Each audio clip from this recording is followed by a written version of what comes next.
மாதா தொலைக்காட்சி அன்புள்ளங்கள் அனைவருக்கும் அன்பான வாழ்த்துக்களும் வணக்கங்களும். நம்பிக்கை நிறைந்த ஒருவர் யார் முன்னேயும் எப்போதும் மண்டியிடுவதில்லை என்ற இந்த சிந்தனையுடன் இன்றைய வந்ததும் தந்ததும் நிகழ்ச்சி வாயிலாக உங்களை சந்திப்பதில் நான் பெருமகிழ்ச்சி அடைகின்றேன். அன்பர்களே, மாதா தொலைக்காட்சியில் பணியாற்றக்கூடிய எங்கள் ஒவ்வொருவருக்கும் நாள்தோறும் உற்சாகத்தையும் உத்வேகத்தையும் கொடுத்து கொண்டிருப்பது மாதா தொலைக்காட்சி நிகழ்ச்சிகள் குறித்தும் நிகழ்ச்சிகள் வாயிலாக நீங்கள் பெற்றுக்கொண்ட நன்மைகள் குறித்தும் நீங்கள் தொடர்ந்து எழுதி அனுப்பி கொண்டிருக்கும் உங்களுடைய கடித கருத்துக்களே ஆகும். அந்த வகையில் இந்த வாரமும் உங்களுடைய கடித கருத்துக்களை கலந்து ஆலோசித்து உங்களோடு இணைந்து உரையாடுவதற்கு இன்று நம்முடைய நிகழ்ச்சிக்கு வருகை தந்திருக்கும் நம்முடைய பாசத்துக்குரிய அன்பு தந்தை டேவிட் ஆரோக்கியம் அவர்களை உங்கள் அனைவரின் சார்பாக நிகழ்ச்சிக்கு அன்புடன் வரவேற்கின்றேன். வணக்கம் ஃபாதர். வணக்கம் வணக்கம் வணக்கம் ஜோஸ். நல்லா இருக்கீங்களா? நல்லா இருக்கிற ஃபாதர். நீங்கள் எப்படி இருக்கீங்க ஃபாதர்? நல்லா இருக்கேன் ஜோஸ். சிறப்பு ஃபாதர். மீண்டும் வந்ததும் தந்ததும் நிகழ்ச்சியில் உங்களை சந்திக்கிறது ரொம்ப மகிழ்ச்சி. பணிகள் எப்போவுமே அப்படி கடகடன்னு ஒரு பக்கம் ஸ்பீடாக போயிட்டு இருக்குது. இந்த நேரத்தில் இன்னொரு முக்கியமான விஷயத்தை நம்முடைய அன்பர்களுக்கு நம்ம சொல்லிக்கலாம். அடுத்த மாதம் 7ஆம் தேதி நம்முடைய வேளாங்கண்ணியில் வச்சு நம்முடைய மாதா தொலைக்காட்சியுடைய 10ஆம் ஆண்டு செலிப்ரேஷன்ஸ் ரொம்ப வெகு விமரிசையாக அனைத்து மறைமாவட்ட ஆயர்களோடு நம்ம சிறப்பிக்க இருக்கிறோம். ஸோ ஒரு ஓப்பன் அழைப்பு இன்விடேஷன் நம்ம என்ன பண்ணோன்னா அன்பர்கள் இந்த நேரத்தில் நம்ம சொல்லிக்கலாம். என்னென்ன பிளான்லாம் வச்சுருக்கிறீங்க ஃபாதர்? ஆக்சுவலாக இப்போ ஏன்னா நம்ம ஆயர்கள் எல்லாரும் ஒன்று சேர்ந்து கடவுளுக்கும் மக்களுக்கும் அன்னை மரியாளுக்கும் நம்ம வந்து நன்றி சொல்லி ஆகணும். அப்போது வருகின்ற ஜூலை மாதம் 7ஆம் தேதி சாயந்தரம் 5 மணியை போல் வந்து நன்றி நற்கருணை ஆராதனை வேளாங்கண்ணி அன்னை திருத்தலை ஆலயத்துக்கு பக்கத்தில் ஒரு பெரிய அரங்கம் இருக்குது, திறந்தவெளி அரங்கம். அங்கே வந்து நன்றி ஆராதனை 5 மணிக்கு நடத்துகிறோம். ஆராதனை முடிஞ்ச உடனே 6 மணியை போல் கலைக்காவிரி இந்த கல்லூரி மாணவிகள் வந்து இந்த நம்ம மேக்னிஃபிகாத் அன்னை மரியாளுடைய பாடலை வந்து நடனமாக ஆடுவாங்க. அப்புறம் திருப்பலி இருக்கும். திருப்பலி நன்றி திருப்பலி முடிஞ்ச உடனே நம்ம தமிழக ஆயர்களை எல்லாரும் இணைந்து அந்த நன்றி திருப்பலி நடத்த போகிறாங்க, நிறைவேற்றுவாங்க. அப்புறம் முடிஞ்ச உடனே ஒரு சின்னதாக ஒரு நன்றி கூட்டம் ஒரு 10-15 நிமிஷத்தில் ஒரு 8:30 முடிக்கிற மாதிரி. ஸோ இதுதான் மெயின் நிகழ்வு.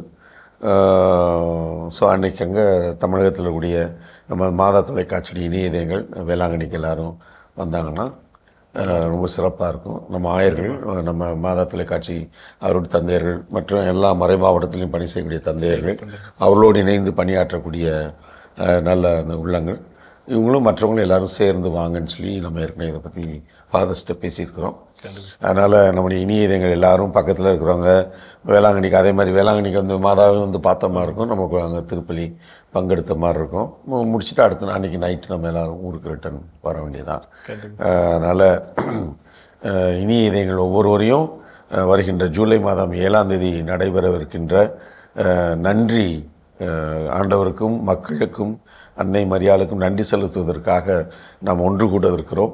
எனவே இனி இதைங்கள் மக்கள் எல்லாரும் யாரெல்லாம் வசதிப்படுறீங்களோ அங்கே வேளாங்கண்ணிக்கு வந்தீங்கன்னா ரொம்ப சிறப்பாக இருக்கும். அன்னைக்கு நம்ம அன்னை மரியாளுக்கும் வேளாங்கண்ணி தாய்க்கு நம்ம நன்றி சொல்லணும். ஏன்னா அந்த அன்னையினுடைய பரிந்துரையால் தான் நம்ம மாதா தொலைக்காட்சி இவ்வளோ உயர்ந்திருக்கிறது. ஆண்டவர் நம்ம கண்டிப்பாக நன்றி சொல்லணும். ஆண்டவருடைய கருணை இல்லைன்னா, இரக்கம் இல்லாட்டி இந்த இவ்வளோ தூரத்தை இந்த ஒரு தொலைக்காட்சியே வந்திருக்காது. மக்களுக்கு நன்றி சொல்லணும். ஏன்னா அவங்களுடைய ஜபமும் இந்த பங்களிப்பும் உதவுகின்ற கரங்களும் இல்லாட்டி இன்றைக்கு மாதா தொலைக்காட்சி 3 பேருமே வந்து இல்லாட்டி இருக்காது. அதனால் இந்த 3 பேருக்குமே ஒரு நன்றி சொல்வதற்கான ஒரு தகுந்த இடம் என்னன்னு கேட்டிங்கன்னா வேளாங்கண்ணி தான். அதனால் அங்கே அதை செய்ய வேண்டும் என்று திட்டமிட்டோம். ஆயர்களும் சரி அங்கே நிறைவேற்றலாம்னு ஒத்துக்கிட்டாங்க. கண்டிப்பாக. ஸோ அதனால் நம்முடைய இந்த தமிழில் ஒரு வட்டார வழக்கு ஒரு பழமொழியான்னு தெரியல, ஒரே கல்லில் 2 மாங்க அப்படின்னு சொல்கிற மாதிரி. ஸோ வேளாங்கண்ணிக்கு இந்த ஜூலை 7ஆம் தேதி வந்தீங்கன்னா நம்முடைய அன்னை மரியாளையும் தரிசித்த மாதிரி இருக்கும். அதே நேரத்தில் மாதா தொலைக்காட்சி குடும்பத்தில் உள்ள அனைவரையும், அதாவது மறை மாவட்டத்தில் பணி செய்யக்கூடிய செயலர் தந்தையர்களையும், மண்டலத்தில் அதுக்கு போக நம்முடைய மாநிலத்தில் செயலாற்றக்கூடிய தந்தையர்கள், மாதா தொலைக்காட்சி பணியாளர்கள் எல்லாரையும் சந்திப்பதற்கான ஒரு பெரிய வாய்ப்பாக அமையும். ஸோ இனிய இதயங்கள் நீங்கள் பார்க்குறவங்களும் சரி, பக்கத்தில் இருக்கிறவங்களுக்கும் இதை சொல்லி நிறைய பேர் அன்றைக்கி வந்தீங்கன்னா நம்ம மாதா தொலைக்காட்சி விழாவை ரொம்ப வெகு விமரிசையாக சிறப்பாக நம்ம கொண்டாடி இறைவனுக்கு நன்றி செலுத்தலாம். சிறப்பு ஃபாதர். அதோடு அப்படியே நம்ம கடிதங்களுக்குள்ளே போயிடலாம். ஸோ இன்றைக்கி முதல் கடிதம் திருக்கோவிலூரில் இருந்து லூர்து அமலராணி கடிதம். கிறிஸ்துவுக்குள் எனக்கு மிகவும் பிரியமான அருட்தந்தை அவர்களுக்கு, ஒன்றாக கூடுவது ஆரம்பம், சேர்ந்து உழைப்பது முன்னேற்றம், நம்பிக்கையுடன் உழைப்பதை விடாது தொடர்வது வெற்றி என்பதை தொலைக்காட்சி பணியில் தங்களது தலைமைத்துவம் அயராத உழைப்பு நிரூபித்து வருகிறது. கடவுள் வணக்கம் பகுதியில் இந்தியர்களாகிய நாம் பகுதி 100 எபிசோடுகளை தாண்டியுள்ளது. சிறப்பு. மிக அருமையாக தெளிவான சரளமான தமிழில் அருட்பணி ராஜன் அவர்கள் நம் நாட்டின் அரசியலமைப்பு, அதன் சிறப்பியல்புகள் பற்றி பேச்சு நடையில் சிறப்பாக சொல்கிறார். ஒரு ஆசிரியர் பாடம் நடத்துகையில் எப்படி நடத்துவாரோ அது போன்ற விளக்கம். சமூக அறிவியல் என்ற பாடப்பிரிவில் குடிமையியல் என்ற பிரிவில் தரப்பட்டுள்ள பாடங்களை நடத்துவது போல் இருந்தது. சமூக அறிவியல் ஆசிரியையான நான் அதை அருமையாக உணர முடிந்தது. 8, 9, 10ஆம் வகுப்பு மாணவர்கள் அதிகம் பயன்பெறும்படியான விளக்கங்கள், தந்தைக்கு பாராட்டுக்கள். சமூக அக்கறையுடன் ஒவ்வொரு நிகழ்ச்சியையும் தயாரித்து அளித்து வரும் நமது தொலைக்காட்சி பணியை பாராட்டாமல் இருக்க முடியாது. மற்ற தொலைக்காட்சிகள் காப்பியடிப்பதும் இயல்புதான். சமூக நலன், கல்வி பணி இவற்றில் நமது கத்தோலிக்கர்கள் ஆற்றும் பணி என்றுமே தனித்தன்மையானது. இன்று சமுதாயத்தில் உயர்நிலையில் இருப்போர் பலர் நமது நிறுவனங்களால் உருவாக்கப்பட்டுள்ளவர்கள் என்பது நமக்கு பெருமிதம் கொள்ள வைக்கிறது. கடந்த வாரங்களில் ஒளிபரப்பான திருச்சபை சட்டம் தொடர் மறு ஒளிபரப்பானாலும் பார்க்க தவறிய நிகழ்ச்சியை பார்க்க வாய்ப்பளிக்கிறது. திருச்சபை சட்டம் தண்டனை போன்றவற்றை பற்றிய தெளிவான புரிதலை தந்தது. திருச்சபை சட்டம் தண்டனை என்பதை லாஸ்ட் ரிசார்ட் ஆக வைத்துள்ளது. ஏனெனில் தண்டனை பெறும் தவறு செய்வோர் தவிர்த்து மீதி இல்லோரை காக்க, மக்களை காக்க ஏற்படுத்தப்பட்டுள்ளது என்பதும் உண்மை. வணக்கம் மாதம் கடைசி நாளில் தொடர் ஜெபமாலை எப்போதும் போல் ஆசீர்வாதமாக இருந்தது. நமது தொலைக்காட்சி மூலம் தரப்படும் ஒவ்வொரு பக்தி முயற்சியும் பார்ப்போரை விசுவாசத்தில் கட்டி வளர்க்கிறது. வீட்டில் விவிலிய பள்ளி நிகழ்ச்சி சிறுவர்களுக்கு ஏற்றாற்போல் அருட்சகோதரியின் பாடலுடன் விவிலிய கதைகள், புனிதர்கள் பற்றிய தகவல்களுடன் சிறப்பாக இருந்தது. குழந்தை தொகுப்பாளினி ஜோவின் முதல் குழந்தையும் 2வது பெண்ணும் மழலை மொழியில் தொகுத்தளித்தது பாராட்ட வேண்டியது. பயமின்றி அழகாக தொகுத்தளித்தால் மேலும் ஞானம், அறிவு, புத்தியில் வளர வாழ்த்துக்கள். அருட்பணி ஆல்பர்ட் செல்வராஜ், அருட்சகோதரி பிரவீனா இவர்களது பிரிவு உபச்சார விழா இருவரது பணியையும் அவர்களது குணநலன்களையும் அருட்தந்தையர் சகோதரர் ரவி பெர்னாட் ஆயர் மற்றும் தொலைக்காட்சி குடும்பத்தினர் பகிர்ந்தது சிறப்பு. புன்னகை மன்னரை நாம் அதிகம் மிஸ் பண்ணுவோம். அவர்களது பணி சிறக்க வாழ்த்துக்கள். தஞ்சை மாவட்ட மேனாள் ஆயர் தேவதாஸ் அம்புரோஸ் அவர்களது அடக்க திருப்பலி நேரடி ஒளிபரப்பு மிகவும் சிறப்பு தந்தையே. நேரில் சென்றால் கூட இந்த அளவுக்கு தெளிவாக பார்த்திருக்க முடியாது. இந்த முயற்சிக்கும் பாராட்டுக்கள். அனைத்திற்கும் நன்றி கூறி தொடர்ந்து வரும் நாட்களை ஆண்டவர் கரம் தந்து அனைவரையும் ஆண்டவர் பொறுப்பெடுத்து வழிநடத்த ஜெபித்து முடிக்கிறேன். ஜபத்துடன் லூர்தா மலராணி, திருக்கோவிலூர். ரொம்ப நன்றி. நீங்கள் எப்போவுமே எதையும் விடுவதற்கு தவறியதில்லை. ஏன்னா வாரம் வாரம் ஒரு கடிதம் சொல்கின்ற பொழுது எல்லா நிகழ்ச்சிகளையும் ரொம்ப உற்று நோக்கி அதனுடைய தன்மையை உணர்ந்து தன்மயமாக்கி அதை பிறகு மக்களுக்கு அதை ஒரு கடிதமாக எடுத்து தரதுனால உங்கள் கடிதத்துக்கு அவ்வளவு ஒரு சிறப்பு இருக்கிறது. அதனால் பல தடவை நான் மக்களுக்கு சொல்லியிருக்கேன். ஒரு ஆசிரியை, ஒரு தாய், ஒரு வயதான தன் தாயை பார்த்துக்கிறீங்க, கணவரை பார்த்துக்கிறீங்க, குடும்பத்தை பார்த்துக்கிறீங்க, ஆசிரியர் பணியும் செய்கிறீங்க, அதெல்லாமல் மாதா தொலைக்காட்சி அன்பு செய்கிறீங்க. எவ்வளோ இதெல்லாம் மக்கள் ஒவ்வொருத்தருக்கும் ஒரு பெரிய சாட்சியம். இதான் நம்மளுக்கு நிறைய பேர் எங்களுக்கு டைம் இல்லை, எங்களுக்கு நாங்கள் யோசிக்கிறோம், ஒரு நல்ல எண்ணத்தோடு தான் சொல்கிறாங்க, நம்ம அதை யாரும் குறை சொல்ல. ஆனால் அப்படி இருக்கிறவங்களுக்கு இது ஒரு உதாரணம். டைம் எப்படினாலும் நம்ம ஒரு காரியத்தை செய்யணும்னா கண்டுபிடிக்கலாம். நிகழ்ச்சி பார்க்கறது மட்டும் இல்லை, பார்த்ததை குறித்து ஒரு சாட்சியம் எழுதுவது. நிறைய பேர் நிகழ்ச்சியை பார்க்கறதுக்கு டைம் இல்லைன்றாங்க, நிறைய பேர் பார்க்குறாங்க, அது குறித்து 2 வார்த்தை சொல்கிறதுக்கு டைம் இல்லைன்றாங்க. அப்போ எல்லாத்துக்குமே டைம் இருக்குது அப்படின்னு சொல்கிறதுக்கு ரொம்ப அற்புதமான ஒரு சாட்சியம். நீங்கள் ரொம்ப நன்றி. கடவுளின் ஆசிரியனாலும் உங்களோட இருக்கு. ஸோ கண்டிப்பாக அந்த மனம் இருந்தால் மார்க்கம் அப்படிங்கிற மாதிரி தான். ஸோ நம்ம லூர்தா மலராணி அம்மா அவங்க கடிதத்தை தொடர்ந்து அடுத்ததாக நேசராணி தங்கச்சி மடத்துலேருந்து ரொம்ப நாள் கழிச்சு எழுதியிருக்கிறாங்க. அவங்க ஆக்சுவலாக 2 கடிதங்கள் எழுதியிருக்கிறாங்க ஃபாதர். 2 ஒன்று என்னென்னா எடுத்து வாசி பகுதிக்குன்னு தனியாக ஒரு கடிதமும், சரி, ஜென்ரலாக ஒன்றும். ஸோ ஃபஸ்ட்டு ஜென்ரலாக உள்ளதை வாசித்துள்ளதான். தத்துவ ஞானம் புத்துயிர் பெற்றது யூத நிலத்தினிலே, சத்திய வேதம் நின்று நிலைத்தது தரணி மீதினிலே, எத்தனை உண்மை பிறந்தது இயேசு பிறந்ததிலே, இத்தனை நாளும் மானிடன் வாழ்வது இயேசுவின் வார்த்தையிலே. கவிஞர் கண்ணதாசனுடைய வரிகளிலிருந்து சொல்லி இந்த இயேசு காவியத்தில் கவிதை அது.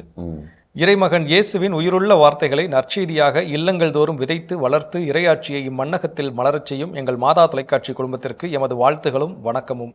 ஆண்டவரால் இது நிகழ்ந்துள்ளது, எம் கண்களுக்கு இது வியப்பாயிற்று.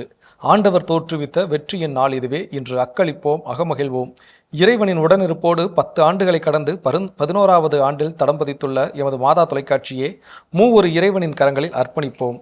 உன் செயல்களை ஆண்டவரிடம் ஒப்படைத்துவிடு, அதை வெற்றியுடன் நிறைவேற்றுவாய் என்னும் இறைவார்த்தைக்கு ஏற்ப நாம் அனைத்து முயற்சிகளிலும் செயல்களிலும் நம்மோடு ஆண்டவர் உடனிருப்பார் என்பது நம் உறுதியான நம்பிக்கையாகும்.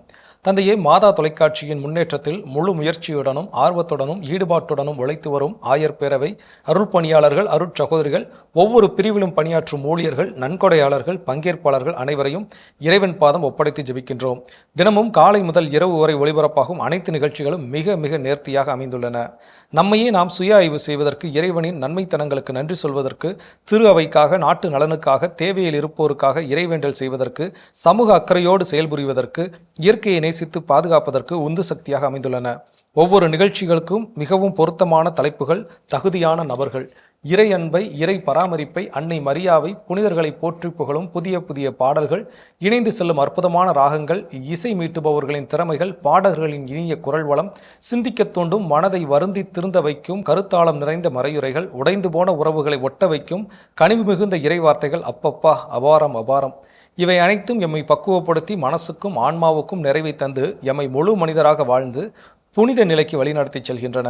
எங்கள் வாழ்வில் மாதா தொலைக்காட்சி இறைவன் எமக்கு அளித்த மாபெரும் பரிசு, தலைசிறந்த பல்கலைக்கழகம், அள்ள அள்ள குறையாத ஓர் அட்சய பாத்திரம், கேட்க கேட்க தெவிட்டாத தேனமுதம், ரசித்து ருசித்து அருந்த வேண்டிய அறுசுவை உணவு, மன்னிக்க மறுக்கும் கல்லான இதயங்களை கனிவுள்ளதாக மாற்றும் அருமருந்து, முதுமையில் தனிமையில் அன்பை, ஆறுதலை, பரிவை தேடும் என் போன்றவர்களுக்கு இறைவனே எம் இல்லம் தேடி வரும் சந்திப்பு கூடாரம்.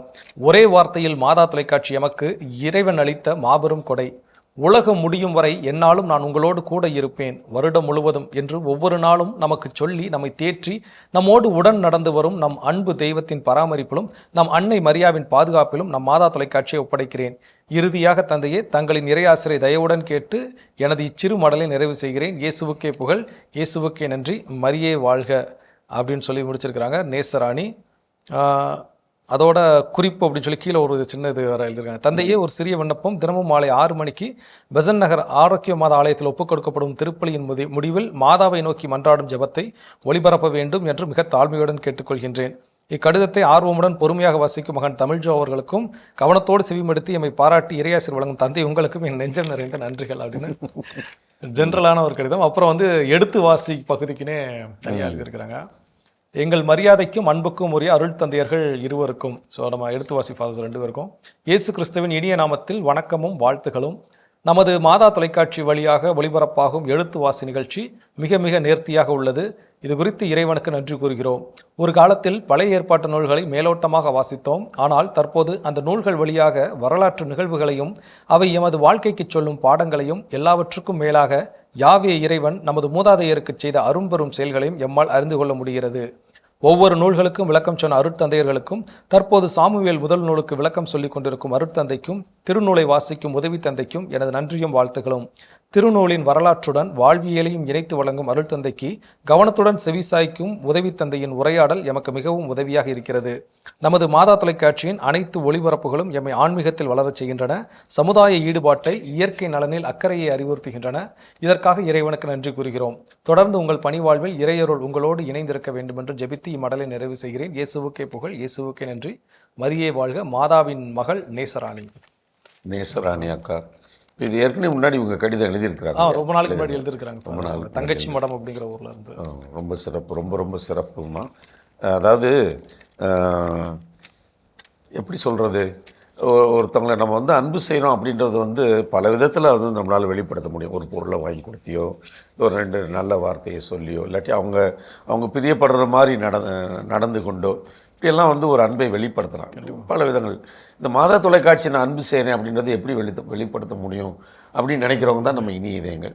ஓகே, நான் மாதா தொலைக்காட்சிக்கு நான் ஜெபிக்கிறேன், நான் மாதம் ஒரு 100 ரூபா, ஒரு 500 ரூபா, ஒரு 1000 ரூபா நான் அனுப்புகிறேன் அப்படின்னு சொல்லிட்டு இப்படி உட்காந்து ஒரு கடிதம் எழுதி அந்த நிகழ்ச்சியெல்லாம் எப்படி இருக்குது, எப்படியெல்லாம் ஆர்கனைஸ் பண்ணிட்டு இருக்கீங்க, இந்த நிகழ்ச்சி எனக்கு என்ன கற்றுக் கொடுத்துருக்குது, இந்த நிகழ்ச்சி வழியாக நான் எதெல்லாம் புரிஞ்சுக்கிட்டேன், இதையெல்லாம் நான் தெரிஞ்சுக்கிட்டேன், என் வாழ்க்கைக்கு எவ்வளோ முக்கியமான காரியங்களை என்னால் உணர முடியுது அப்படின்னு சொல்கிறது இன்னும் ஒரு உன்னதமான ஒரு பெரிய. உண்மையிலே சொல்கிறேன், இந்த கடிதம் எழுதுகின்ற இனிய இதயங்களுக்கு நீங்கள் பிரியப்படுறீங்க, ஒன்று எழுதணும்னு நினைக்கிறீங்க, ஆனால் உங்களை எழுத வைப்பது ஆண்டவருடைய ஆவியார். அதுதான் உண்மை. ஏனென்றால் இவ்வளவு தூரத்துக்கு ஒரு ஆழ்ந்த ஞானத்தோடு, இவ்வளவு தூரத்துக்கு ஒரு உண்மைத்தன்மையோடு, ஸோ ஏதோ சொல்லணும், சுந்திக்காக எழுதணும் அப்படின்னு இல்லாமல் ஒரு உண்மைத்தன்மையோடு அதை உள்வாங்கியவர்களாக உங்களுடைய ஆன்மாவிலிருந்து எழுதுறீங்க பார்த்தீங்களா. அது சாதாரணமாக மனித இயல்பில் யாருக்குமே அது தோணாது. கண்டிப்பாக மனித இயல்பில் ஒருத்தவங்களை பாராட்டணும்னு நினச்சா கூட அது தோணாது. ஒருத்தவங்க நல்லா பண்ணியிருப்பாங்க, அது நல்லா பண்ணியிருக்காங்கன்னு தெரியும், இருந்தாலும் என்ன சொல்லிக்கலாம் பாராட்டணும் தான் பார்ப்போம் என்ன பண்ணியிருக்காரு, இருந்தாலும் என்னையோடையெல்லாம் ஒன்றும் பெருசாக ஒன்றும் பண்ணலை அப்படின்னு தான் வந்து மனசு இயல்பில் தோணும். உண்மையிலே வந்து அவங்க வந்து அவங்கள பாராட்டுறாங்கன்னு சொல்லி சொன்னால் அது அவர்கள் மனித தன்மையை தாண்டிய ஒரு உணர்வு, அது இறைத்தன்மை, அதான் புனிதத்தினுடைய உணர்வு.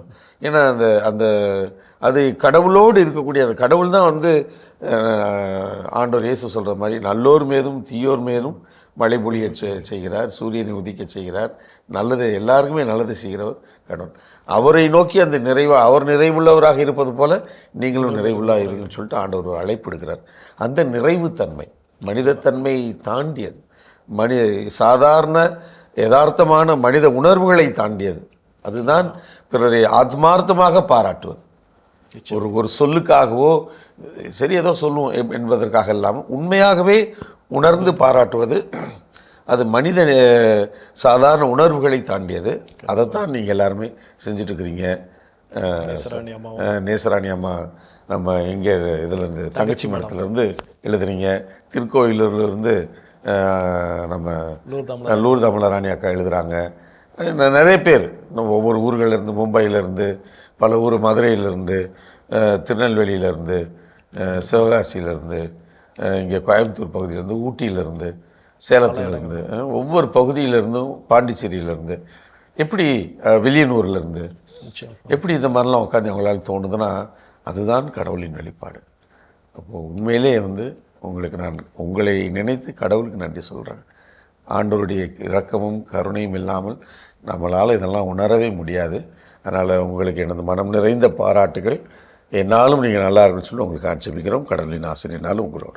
கண்டிப்பாக ஃபாதர். ஒவ்வொரு கடிதங்கள் படிக்கும்போது ஒவ்வொரு விதமான மனநிலை ஏற்படும் ஃபாதர். வாசிக்கும் போதே அது குறிப்பாக அந்த நேசராணி அம்மாவுடைய இந்த ஒரு சில வரிகள் எழுதும்போது வாசிக்கும் போது என்ன தோணுச்சுன்னா, மாதா தொலைக்காட்சிக்கு ஒரு காதல் கவிதை எழுதுனா எப்படி இருக்குமோ அது மாதிரி தான். அல்ல குறையாத அட்சய பாத்திரம், கேட்க கேட்ட தெவிட்டாத தேனமுதம், ரசித்து ருசித்து அருந்த வேண்டிய அறுசுவை உணவுங்க. எழுதுன அந்த வரிகளை வாசிக்கும் போதே மாதா தொலைக்காட்சி மீது இவ்வளோ பெரிய காதலா அப்படிங்கிற மாதிரி இருக்குது. எப்படி அதை உணர முடியுதுன்னா வந்து ஓகே, எவரிபடி ஃபீல்ஸ். நம்ம போகிற பக்கங்கள்லாம் மக்கள் ரொம்ப சூப்பர் ஃபாதர், நல்லா இருப்பார், அருமையாக பண்ணுறீங்க ஃபாதர் சொல்கிறாங்க. அதை சொல்கிறதோட அதை தாண்டி இன்னொரு காரியம், அதுதான் வந்து இந்த கடிதங்கள். அதனால் மீண்டும் பாராட்டுகள். கண்டிப்பாக. ஸோ நேசராணி அம்மா கடிதத்தை தொடர்ந்து அடுத்து வந்து சந்தோஷராணி. ஏற்கனவே இதே மாதிரி ஒரு தடவை நேசராணி சந்தோஷராணி வரிசையா. ஆமாம், ராணி எல்லாம் ஒரே தான். நேசம் சந்தோஷம், நேசமாக இருந்தால் சந்தோஷம் தான். கண்டிப்பாக. சந்தோஷராணி எங்கன்னா பெரம்பலூர்ல இருந்து அனுப்பியிருக்கிறாங்க. திருச்சி பெரம்பலூர். இறை இயேசுவின் பேரன்பிற்கும் பெருமதிப்பிற்கும் உரிய அருட்தந்தை டேவிட் ஆரோக்கியம் அவர்களுக்கும் மற்றும் உள்ள அருட்தந்தையர்கள் அனைவருக்கும் ஸ்தோத்திரம் கூறி உங்கள் ஞான மகள் சந்தோஷராணி எழுதுவது. என் கடன் பணி செய்து கிடப்பது என்ற வாக்கிற்கு ஏற்ப நோயில் பூசுதல் என்ற தேவ திரவிய அனுமானத்தின் முக்கியத்துவத்தை அனைவரும் உணரும்படி தனக்கு உடல் நலம் குறைந்த நேரத்திலும் அருட்பணி அடைக்கலராஜ் அவர்கள் இரவென்றும் பாராமல் சென்று நோயில் பூசுதல் கொடுத்து ஓர் ஆன்மாவின் ஆசையை நிறைவு செய்தது என்னை வியப்பில் ஆழ்த்தி மெய் சிலிர்க்க வைத்தது. அதேபோல் மாலை 3 மணிக்கு இரக்கத்தின் இயேசு ஜபமாலையை வழிநடத்தி வரும் அருட்தந்தை அடைக்கலராஜ் அவர்களையும் அவரோடு இணைந்து ஜெபித்து வரும் தங்கை அல்லது மகள், தங்கையா மகளான்னு அவங்க கன்ஃபியூஷனில் எழுதியிருக்கிறாங்க பிராக்கெட்டில் போட்டு, யமுனா அவர்களையும் முதிர்ச்சி அறைந்த குரல் வளத்தோடு நினைத்து மனம் மாற பெருமைப்படுகிறேன். காரணம், அந்த தொனி நம்மை அறியாமலேயே பக்தி உணர்வை தூண்டுகிறது. முன்பு ஒருமுறை 24 மணி நேர தொடர் திருமணி ஆராதனையின் போது அருட்தந்தை ஜாக்சன் அவர்களோடு இணைந்து யமுனாவும் பாடலாக பாடிய பிரார்த்தனையின் இனிமை மிக மிக அருமை. 3ஆம் முறையாக அனைத்து அருட்தந்தையர்களும் பாடிய என் தேவன் உன்னோடு இருக்கின்றார், முதலும் நீயே முடிவும் நீயே என்ற பாடல் மிகவும் ரம்மியமாகவும் உள்ளத்தை தொடுவதாகவும் அமைந்திருந்தது. அதை இயற்றிய பெரிய தந்தை அவர்களுக்கும் மிகவும் நன்றி. தேர்வு காலங்களில் குழந்தைகளுக்காக பாடும் பாடல் இயேசுவே என் கூட நீங்க வாங்க, இனி எப்போதும் எனக்கு வெற்றி தானுங்க என்ற சூழ்நிலைக்கு ஏற்ற பாடல் மிகவும் நன்று. மாதா டிவியின் 10ஆம் ஆண்டு நிறைவுக்கு பின் கடவுள் வணக்கம் புதிய மாற்றத்துடன் வழிநடத்தப்படுவதும் நன்று. ஒவ்வொரு நிகழ்ச்சிகளையும் சொல்லிக்கொண்டே போகலாம், நேரம் போதாது. தொடர்ந்து மாதா டிவியில் பணிபுரியும் அனைவருக்காகவும் ஜெபிக்கின்றேன். நீங்களும் எங்கள் குடும்ப நலனுக்காகவும் குடும்பங்களின் கருத்துக்களுக்காகவும் ஜெபித்துக் கொள்ளுங்கள் தந்தையே. நன்றி. இப்படிக்கு தங்களின் ஞான மகள் சந்தோஷராணி, பெரம்பலூர். ரொம்ப சந்தோஷம். இவ்வளோ நேசத்தோடு நீங்கள் சந்தோஷமாக எழுதியிருக்கிறீங்க பார்த்தீங்களா, அதனால் நீங்கள் வந்து ராணி. கண்டிப்பாக. அதனால் ரொம்ப ரொம்ப நன்றி. உங்களுடைய அழகான ஆத்மார்த்தமான அன்பார்ந்த வார்த்தைகளுக்கு ரொம்ப ரொம்ப நன்றி கடன் பட்டிருக்கோம். அந்த கடனை வந்து நல்ல நிகழ்ச்சியின் வழியாக உங்களுக்கு செலுத்துவது தான் மாதா தொலைக்காட்சி குடும்பம். எப்பொழுது பார்த்தாலும் அதை நினச்சே நிறைய காரியங்களை யோசித்து கொண்டே இருக்கோம். குறிப்பாக இன்னும் இந்த மாத கடைசியில் ஜூலையிலேருந்து பார்த்திங்கன்னா இந்த 2ஆம் வத்திக்கான் சங்கம் 4 முக்கியமான ஏடுகள், கௌதியம் எக்ஸ்பிரஸ், லூமன் ஜென்சியம், தெய்வீகமும், இந்த மாதிரி முக்கியமான 4 ஏடுகளை குறித்து மக்களுக்கு அந்த ஆழ்ந்த அறிவை நாம் தர வேண்டும். 2ஆம் வத்திக்கான் சங்கம் இறை வார்த்தையை குறித்தும் இறை வழிபாடை குறித்தும் திரு அவையை குறித்து வந்து பல்வேறு காரியங்களை வந்து காரியங்களை மக்களுக்கு, அப்புறம் இந்த நவீன உலகில் இந்த திரு அவை எவ்வாறு செயல்பட வேண்டும் என்பதை குறித்தெல்லாம் பல்வேறு காரியங்கள் அப்பொழுதே 1960களிலே 63 65 நிறைய காரியங்களை அதை முன் யோசித்து ஞானத்தோடு அதை எழுதி நமக்கு கொடுத்திருக்கிறது. அந்த ஏடுகளை எல்லாம் அதற்கான நல்ல வல்லுநர்கள், தந்தையர்கள், நல்ல படித்த பொதுமக்கள், அருட்சகோதரிகள் எல்லாம் கூடிய ஒரு குழுவாக அதை ஒவ்வொரு வாரமும் ஒரு ஏடாக அதை விளக்கி சொல்ல போகிறாங்க. மக்களுக்கு அதை குறித்து ஆழ்ந்த அறிவை கொடுக்கணும் அப்படின்னு சொல்லிட்டு திருச்சபையும் விரும்புவது, தந்தையும் அதை அறிவுறுத்தி இருக்கிறாங்க. அதை மாதா தொலைக்காட்சி எடுத்து செய்ய போகிறது. ஒரு மாதத்திற்கு தினந்தோறும் 1 மணி நேரம் மாலையில் அதை திருப்பியும் மறு ஒளிபரப்பும் செய்வாங்க அடுத்த நாள். அதனால் தயாராக இருங்க. அதை பார்த்து நல்ல காரியங்களை, நிறைய திரு அவை நமக்கு கற்றுத்தருகின்ற காரியங்களை நாம் புரிந்து நமது வாழ்க்கையில் செயல்பட ரொம்ப பயனுள்ளதாக இருக்க போகிறது. அதனால் உங்களது அருமையான கடிதத்திற்கு சந்தோஷ ராணி சகோதரிக்கு எனது மனமார்ந்த நன்றிகள், பாராட்டு. கடவுளின் ஆசிரியனாலும் உங்களோடு. ஸோ இன்றைக்கி ரொம்ப சிறப்பு. இன்றைக்கி வந்து கடிதங்கள் எல்லாமே ராணி, லூர்தமல ராணி, நேசராணி, சந்தோஷ ராணி. ஸோ இன்றைக்கி இந்த வாரம் ராணிகள் வாரம் அப்படின்னு சொல்லிக்கலாம். ஸோ ரொம்ப மகிழ்ச்சி ஃபாதர். ஸோ கடிதங்கள் ரொம்ப மகிழ்ச்சியை மன நிறைவும் தந்திருக்குது. நிறைவாக ஒரு ஜபத்தோடு நீங்கள் நிகழ்ச்சி நிறைவு. அன்புக்குரிய நீதிகளே, நாங்கள் தொடக்கத்தில் ஏற்கனவே சொன்னது மாதிரி ஜூலை மாதம் 7ஆம் தேதி வேளாங்கண்ணி அன்னையினுடைய திருத்தலத்திலே ஆயர்கள், தமிழக ஆயர்கள் அனைவரும் இணைந்து நிறைவேற்றிருக்கின்ற நன்றி திருப்பலியை மாலை நேரத்தில் 5 மணியில் அதை துவங்கவிருக்கிறோம். அதில் பங்கெடுக்க முடிந்தவர்கள் அனைவரும் அங்கு வரும்படியாக உங்களை அன்போடு அழைக்கிறேன். அதனால் எங்களுக்கு ஜெபியுங்க. நாங்கள் உங்களுக்கு மன்றாடுறோம். கடவுளின் ஆசிரியனாலும் உங்களோடு இருக்கோம். கண்களை மூடி மன்றாடுவோம். எங்கள் அன்பை உருவான இயேசு ஆண்டவரே, இந்த அற்புதமான நாளுக்காய் நன்றி செலுத்துகிறோம். இதோ புதிதாய் புலர்ந்திருக்கின்ற இந்த கல்வி ஆண்டிலே பிள்ளைகளுக்கு தேவையான நல்ல ஞானத்தை, ஞாபக சக்தியை, நல்ல உடல் நலத்தை இந்த பள்ளி செல்கின்ற குழந்தைகளுக்கும் அவர்களை வழிநடத்துகின்ற ஆசிரியர் பெருமக்களுக்கும் நீர் அருள வேண்டும். அவர்களுக்காக உழைக்கின்ற பெற்றோர்களையும் ஆசீர்வதிக்க முடியாக, பள்ளி நிர்வாகத்தையும் ஆசீர்வதிக்க முடியாக கேட்கிறோம். ஆண்டவரே, இந்த குழந்தைகள் அறிவிலும் ஞானத்திலும் முதிர்ந்து வளர்ந்து உம்மை போன்று எல்லோருக்கும் பயனுள்ள பிள்ளைகளாக அவர்கள் வாழ்ந்திட ஆற்றலையும் வல்லமையும் நிறைவாக கொடுத்தரலும். எங்கள் அன்பு தாயே, இந்த பிள்ளைகளுக்காக பரிந்து பேச முடியாமல் கெஞ்சி கேட்கிறோம். அம்மா, என்றும் வாழும் உயிருள்ள இறைவன், தந்தை, மகன், தூய ஆவியார் நாம் அனைவரையும் நிறைவாக ஆசீர்வதிப்பாராக. ஆமென். ஸோ ரொம்ப மகிழ்ச்சி ஃபாதர். இன்றைக்கி வந்து ராணிகளுடைய கடிதங்கள் நமக்கு மன நிறைவை தந்திருக்கிறது. இதுபோல் இன்னும் நிறைய பேருக்கு கடிதங்கள் எழுதணும் அப்படிங்கிற தூண்டக்கூடிய ஆசையும் இன்றைக்கி வர பார்த்தீங்கன்னா நிறைய புதிய அன்பர்களும் எழுத தொடங்கி இருக்கிறாங்க. ஸோ அந்த ஒரு உந்துதல் எல்லாருக்குமே நம்ம இனியதங்களுக்கு நன்றி சொல்லிக்கலாம். ஸோ இனியதங்களின் சார்பாக உங்களுக்கும் மனமார்ந்த நன்றி ஃபாதர். நன்றி ஜோஸ். அன்பர்களே, மிக்க மகிழ்ச்சி. உங்களுடைய கடிதங்கள் தந்த மிகப்பெரிய உற்சாகத்தோடு இன்னும் அடுத்து எங்களுடைய பணிகளை நாங்கள் இன்னும் சிறப்பாக எடுத்து செய்வோம் என்ற நம்பிக்கையோடு தொடர்ந்து உங்களுடைய கடித கருத்துக்களை மாதா தொலைக்காட்சி நிகழ்ச்சிகள் குறித்தும், நிகழ்ச்சிகள் வேலையாக நீங்கள் பெற்றுக்கொண்ட நன்மைகள் குறித்தும் எங்களுக்கு எழுதி அனுப்ப மறவாதீர்கள். நீங்கள் எழுதி அனுப்ப வேண்டிய மின்னஞ்சல் முகவரி info@madatv.in மற்றும் நீங்கள் எழுதி அனுப்ப வேண்டிய தபால் முகவரி வந்ததும் தந்ததும் மாதா தொலைக்காட்சி, எண் 150 லஸ்கோவில் சாலை, மயிலாப்பூர், சென்னை 6,04,000. மாதா தொலைக்காட்சி அன்பர்களே, உங்களுடைய கடிதங்கள் தந்த மிகப்பெரிய உற்சாகத்துடனும் மகிழ்ச்சியுடனும் உங்களிடமிருந்து விடைபெறும் நாங்கள் மரியன் மைந்தன் தமிழ்ஜோ மற்றும் அன்பு தந்தை டேவிட் ஆரோக்கியம் அவர்கள். இயேசுவுக்கே புகழ், இயேசுவுக்கே நன்றி, மரியே வாழ்க.